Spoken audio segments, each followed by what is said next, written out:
Hello everyone, welcome to infinite knowledge.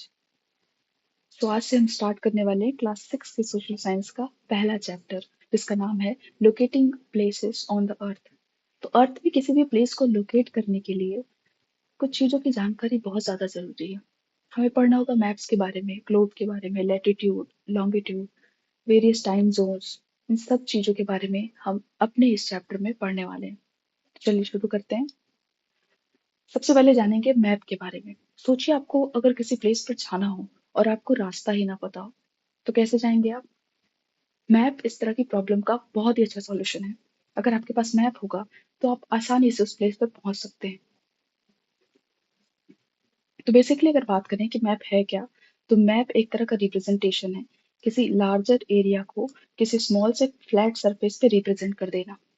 अब ये larger area कुछ भी हो सकता है। ये लार्जर एरिया कोई कॉन्टिनेंट हो सकता है, कॉन्टिनेंट में कोई कंट्री, कंट्री में कोई स्टेट, स्टेट में कोई डिस्ट्रिक्ट, डिस्ट्रिक्ट में कोई छोटी सी लोकेलिटी। हर चीज का मैप हो सकता है, होता भी है। अब चलते हैं मैप की कुछ हिस्ट्री के बारे में। अगर हम इंडियन मैप की हिस्ट्री की बात करें, तो इंडियन मैप साइंटिफिक तरीके से और एक्यूरेट तरीके से जिन्होंने बनाया था, वो है जेम्स रेनल।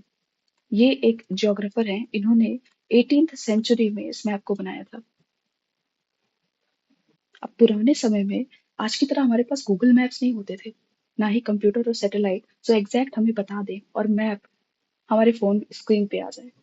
तो पुराने समय में क्या होता था, पर्टिकुलर एक पर्सन होता था जो मैप ड्रॉ करता था। उन्हें कहते थे कार्टोग्राफर्स। तो इन कार्टोग्राफर्स का काम ही यही होता था।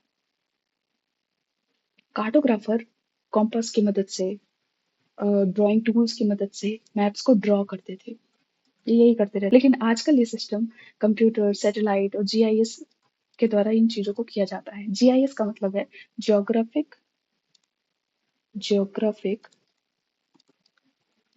Information system. अब मैप से काफी सारी चीजें की जाती हैं। मैप का यूज नेविगेशन के लिए किया जाता है। मैप का यूज डेवलपमेंट की प्लानिंग के लिए किया जाता है। दुनिया को प्रॉपर समझने के लिए,